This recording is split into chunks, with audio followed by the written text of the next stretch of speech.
Sunod-sunod ang mga birada ng mga controversial jokes ni ang kabogable star Vice Ganda sa episode ng It's Showtime kahapon.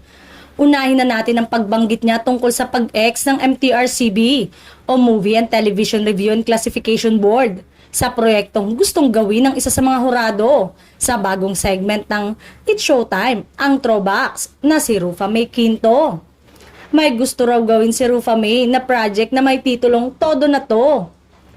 Say ni Vice, ipresent namin kay Sir Carlo Katigbak at kay Tita Cory Vidanes. Tita Cory, gusto niya raw magkwento tungkol sa fairy tales ni Rufa May. Ipresent namin sa MTRCB, X agad. Di nga ba't mainit na pinag-uusapan ng pagbibigay ng X rating ng MTRCB sa dalawang local film, ang pelikula ni Paolo Contis.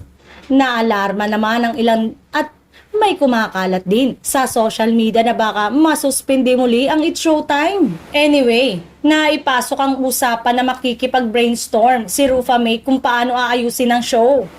Dito nag-comment si Ogie Alcacid ng ganito, mahilig talaga mag-brainstorm yan. Sagot naman ni Rufa May, oy, alam mo yan. Ogie, di ba Ogie? Brainstorming tayo lagi. Umoo naman si Ogie tapos ay sumingit muli si Vice.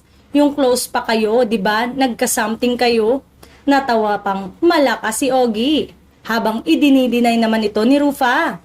Samantalang, isa pang viral na tsikahan sa It's Showtime ay tila pahaging sa national issue tungkol sa pagkakadakip kay Alice Go.